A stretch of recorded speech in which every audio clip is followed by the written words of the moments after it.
ఒక విశ్రమంలో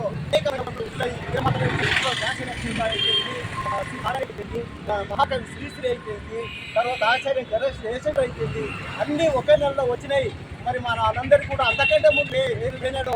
మన తెలంగాణ ఆంధ్రవైపు వీళ్ళందరూ కూడా శ్రద్ధాంజలి గణించి మరి పుష్పాలు వేసుకుంటూ శ్రద్ధాంజలి గణించాల్సిందిగా అధ్యక్షులు వారు అనుకుని మౌనం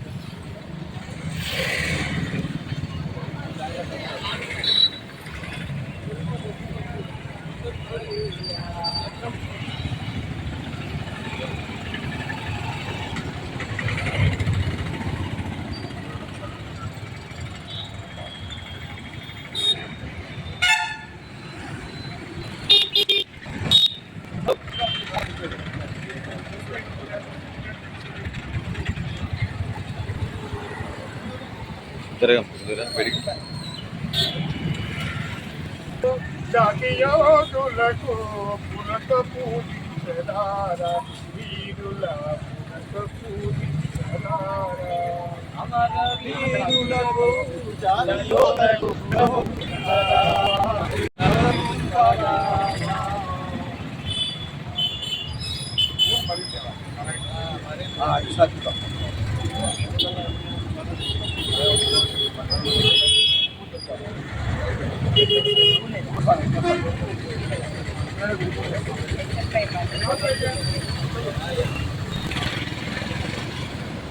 ఈరోజు అమరజీవి తెలంగాణ సాయుధ పోరాటంలో తొలి అమరుడైనటువంటి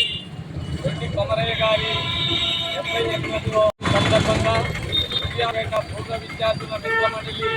ఆధ్వర్యంలో ఈరోజు ఒక కార్యక్రమం ఉన్న మీ అందరికీ కూడా ధన్యవాదాలు తెలియజేస్తున్నాడు. భూమి కోసం, వృత్తి కోసం, నివృత్తి కోసం జరిగినటువంటి తెలంగాణ సాయుధ పోరాటంలో ఆనాడు రజాకారులకు వ్యతిరేకంగా రజాకారులకు తాబేదారులైనటువంటి భూస్వామ్య వ్యవస్థకు వ్యతిరేకంగా కమ్యూనిటీలో జరిగినటువంటి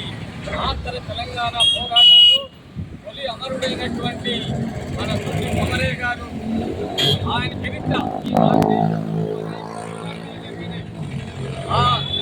ఈ భూమి మీద సూర్యచంద్రులు ఉన్నంతకాలం కూడా ఈ తెలంగాణ పోరాటానికి ఒక ప్రత్యేకమైన చరిత్ర ఉంటుంది. అందులో తొలి అమరుడు అనేక మంది ఈ ఉద్యమాలలో పాల్గొన్న అనేక మంది కూడా వాళ్ళ రచనలో కూడా దొడ్డి కొమరయ్య గారు ఆత్మల్లో మనందరిలో కూడా దొడ్డి కొమరయ్య గారిని వారి ఆశయం పెంచడానికి ముఖ్యంగా ఈనాడు ఉన్నటువంటి సమాజం, ఈనాడు ఉన్నటువంటి యువతరం, ఈనాడు ఉన్నటువంటి విద్యార్థులకు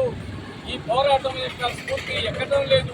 వారి చైతన్యవంతులు కావడం లేదు, ప్రభుత్వాలు కూడా పట్టించుకోవడం లేదు.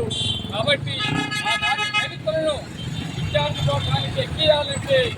పాఠ్యపుస్తకాలలో ఈ అమరజీవుల యొక్క స్ఫూర్తిని, అమరజీవుల యొక్క